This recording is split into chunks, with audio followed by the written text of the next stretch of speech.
Good morning, beloved. Good morning, good afternoon, good evening. Whenever it is that you are watching the broadcast. Hello, hello, hello, hello, hello. It is wonderful connecting with you. It is absolutely wonderful saying hi, hello, how do you do? What is happening? Going with you. What's happening? Beloved, beloved, beloved, I send blessings your way. Blessings, blessings, and more blessings. For those of you who will be live, that's a wonderful thing. Let's make it do what it do. For those who will hashtag it and replay it, I can appreciate that. For those who will be on and I don't know you on and I might not never know you on, yes, yes, yes. And then for those of you who will be used by Papa at some point down the road to encourage this girl, I'm encouraged. I am encouraged and I appreciate you. I really do appreciate you. Um, so what do I want to say? What do I want to say? Um, my mind went blank. Actually, it didn't go blank. It went a lot of different places. A lot of ideas came or thoughts came at the same time. But this is what I want to say. Today we're talking about the idea, or this week we're talking about the idea of taking risks or not. Taking risk or not. Is there risk in the try or is the risk in the not? What you think? Is the risk? Good morning, Melva. So good to see you. Good morning. Is the risk in the try or is the risk in the not? You decide. Is it in the try or is it in the not? So is the risk? Do we take a risk when we try or do we take a risk when we don't try? Do you see what I'm asking? Where's the risk? Where's the risk? Um, I want you to just consider for yourself what it is that, what are you invited to? What is your soul? Good morning, Michelle. Good morning. What is your soul inviting you to? What is what is the request of your being in this season of life, right? What is the desire, your soul's desire? And whatever that is, beloved, is the risk in that try or is the risk in the not? Now, y'all probably already know what I'm saying. Uh, Kathy, circa before 2019, probably thought that the risk was in the try. No problem. She thought the risk was in the try. She didn't think much about it, actually. She just didn't do a lot of trying. She did what she could do. I could do a lot of things well. So it looked like I was a risk taker. It looked like I was. But I promise you, when I heard Papa say to me, I'm going to need you to leave your job. Um, when I heard him say that around 2013, because he gave me the heads up. He gave me the heads up. Basically, he was saying as soon as you can get your pension, as soon as you turn 55, you can no longer be there. You're going to have to leave. Okay? That's what he told me. Um, and nothing inside of me was like resonated with that. Absolutely, absolutely, unequivocally nothing. I couldn't see it. I couldn't even imagine it. It was terrifying to me. But I also heard him say, or you can stay or you're gonna die on the vine, basically. That what you because my job was cool. It wasn't drudgery. I wasn't that kind of person who was like, oh, I hate being here. Like I can't be any place that I hate being. I just cannot be. I don't know if I was as that self-aware or if it was just intuitively. I knew, even though it was some stuff that would happen there, right? I knew I needed to make it work for my mind, for my mental, because if I had to be there to make the ends meet, I had to be okay with being there. See, I had to be okay with being there. And so it was a good situation. Melva and I worked together for many, many years, and Mel was a blessing, blessing, blessing beyond blessing. Um, Good morning, Erica. Love you, honey. Good morning. And so I'm grateful. So it was a good crew. It was a great atmosphere as it relates to the workers and things like that. And we love the students and taking care of them. I love the position, my final position. I was an academic advisor to the nursing students. And so it was just blessing, blessing, blessing upon blessing. Um, and so so yeah, so that was a great thing. That was a great thing. And uh and see what I was going to say.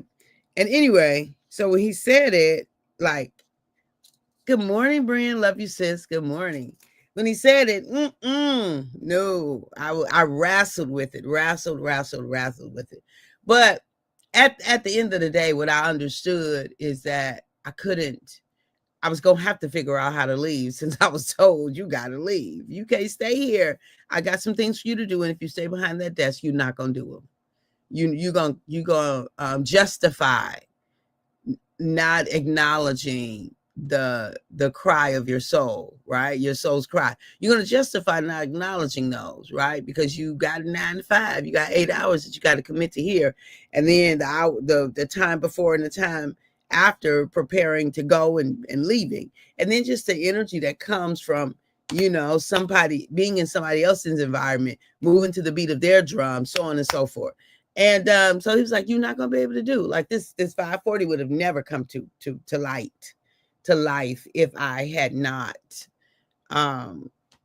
if I had not taken the risk." So he prepared me for, and he literally said to me, "I'm gonna need you to start taking risk and breaking the rules." This is what God, Elohim, the creator of the universe, said to me. This is what I heard in my soul, right? In preparation for me to leave, right?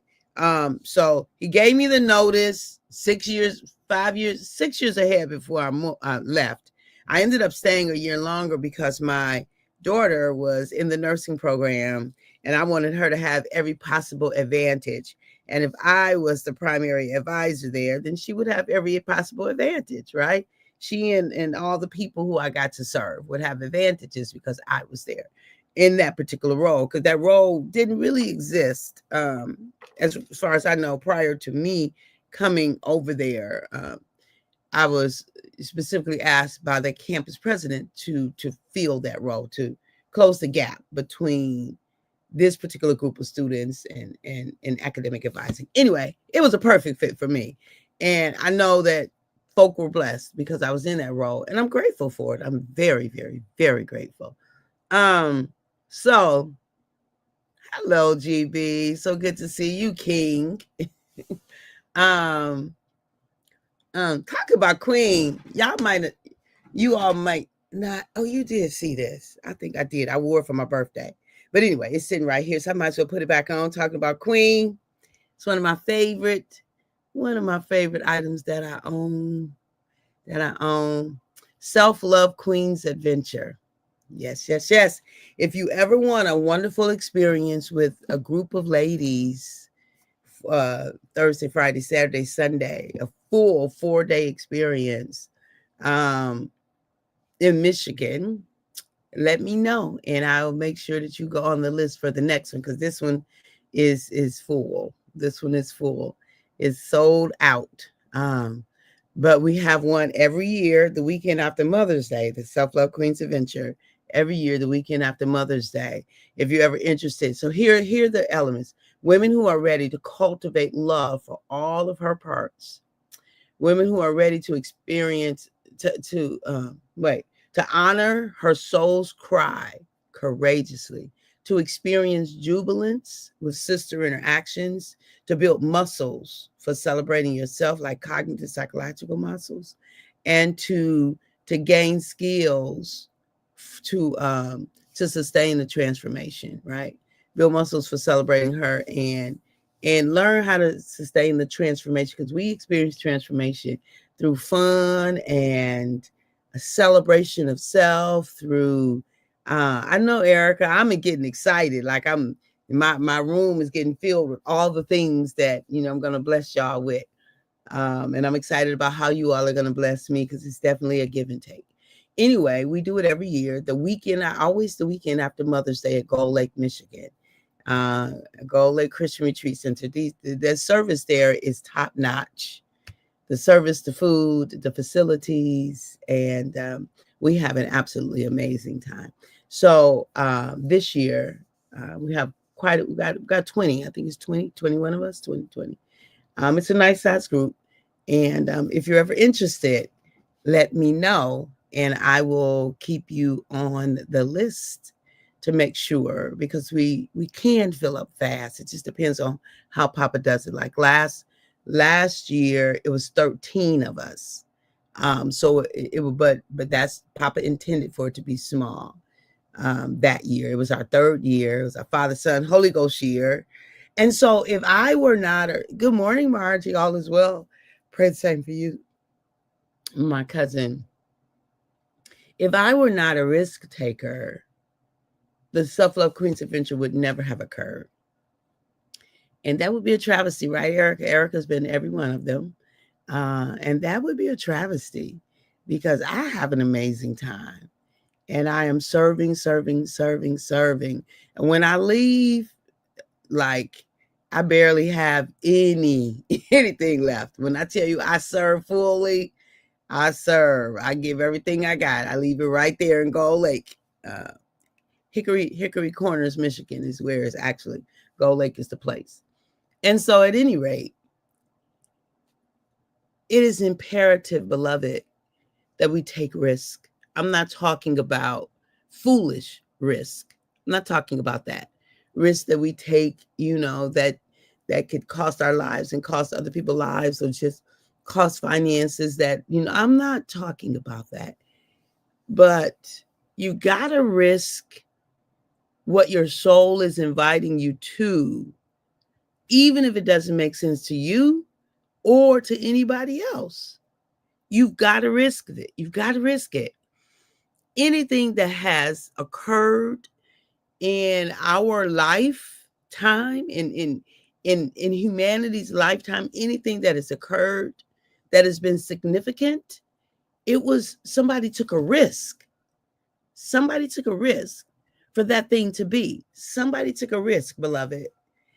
And so I'm inviting you, if you've got a baby in your belly, and you do, whether you acknowledge it or not, if you've got an invitation of something that's unfamiliar, and you do, if you've got an opportunity that scares you a little bit, that's a wonderful thing.